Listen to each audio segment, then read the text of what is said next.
অনেক দিন হয়ে গেল কোনো ভিডিও দিচ্ছি না। সে অনেক দিন আগে ঘুরতে গিয়েছি, ভিডিওটা আর আপলোড করতে পারছি না।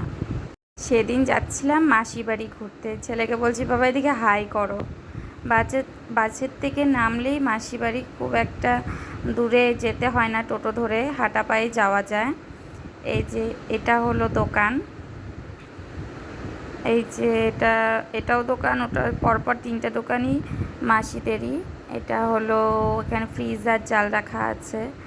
আর এটা হলো মুদিখানা দোকান। আপাতত এখন মেসো বসেছে। আর মেসোর দোকান এই যে পাশে, এটা ডাক্তারের দোকান, হোমিওপ্যাথি ডাক্তার মেসো। তাতে ডাক্তারের পাশ দিয়ে বাড়ি ঢোকার রাস্তা। তো এই সাইডে কি সুন্দর দেখো গাছগুলো, ফুল গাছ, অনেক ধরনের গাছ। আর এই যে ওঠান, এই যে বাড়িতে ঢুকেই ফ্রেশ ট্রেশ হয়ে খাওয়া দাওয়া করতে বসে পড়েছি। এই যে আমার খাওয়া হয়ে গেছে, তারপর মনে পড়ছে আমি তো কোনো ভিডিওই করলাম না। তা আমি উঠে তারপরে এখানে ভিডিও করছিলাম। তারপরে এই দেখো না, খাওয়া দাওয়ার পরে এরা দুজনে দেখি পিঠার আয়োজন নিয়ে বসেছে, কে কে খাবে।